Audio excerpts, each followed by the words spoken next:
This is a project wrap for Mercedes CLS 63 2014. We have to strip the car, we have to take the door mirror, door handle, all the trims of the car before we start to wrap. We wrap the panel by panel with no cuts. It looks amazing. Now we put all together as you see in the video. We left the roof shiny black to get that panoramic look and even black out all the trims on the grille.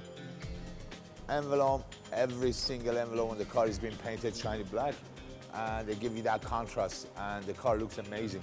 If you don't like your color, you want to change it to any color you like, contact us at parsmoto.ca. We're here to help you guys. Thank you.